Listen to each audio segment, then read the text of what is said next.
Do we know what date it is today?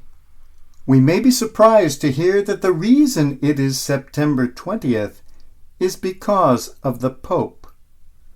In 1582, Pope Gregory XIII decided to reform the calendar. For 1500 years, the old Julian calendar had been used. It was not very accurate, so by that time it was already off many days. The Pope therefore decided to make a more accurate calendar, more in line with the schedule of the sun. He wrote to all the greatest mathematicians and astronomers of the day and asked for suggestions as to how the calendar could be revised. They came up with a much more accurate calendar, which we call the Gregorian Calendar, named for Pope Gregory, who instituted it so long ago. That was all well and good for the Catholic countries who were willing to accept it. But some of the non-Catholic countries didn't want to accept anything that came from the Pope, even if it made sense. So it took some places a long time to adopt the new calendar, and for many years there was great chaos because people were following different calendars in different countries. In the United States, the new calendar was finally adopted in 1752, 170 years after it had come into effect. We were still under England at that time. There was always an element of anti-Catholicism in this land, and there was great resistance to the new calendar. By that time, the old calendar was off by 11 whole days, and so in order to adjust to the new one, September 2nd was followed by September 14th that year. There were great protests. The Pope has stolen our 11 days. Give us back our 11 days. As always, old Benjamin Franklin had a much more practical attitude. He welcomed the change and said, "It is pleasant for an old man to be able to go to bed on September 2nd and not have to get up until September 14th. I think next year I'm going to do just that in memory of Ben Franklin.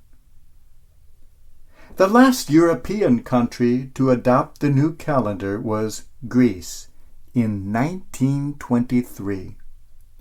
And to this day, if you travel through the world, you find many countries who still use their own calendars.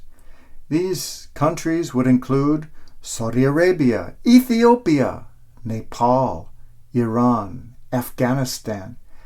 Some countries use other calendars alongside the new one. These would be countries like India, Bangladesh, Pakistan, Israel, Burma. Still other places use a rather modified version, including Thailand, Japan, North Korea, and Taiwan. Even as accurate as our calendar is astronomically, it is still off by 26 seconds.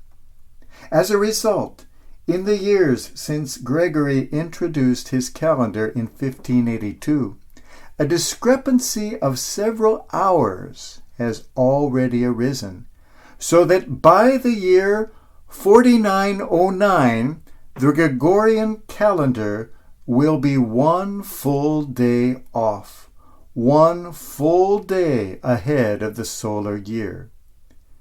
So in 4909, you can let me know what's going on, and then you and I can both enjoy an extra night's sleep. Time, as we know, is really an illusion. We can be as accurate as we wish with measuring time, but time doesn't really exist.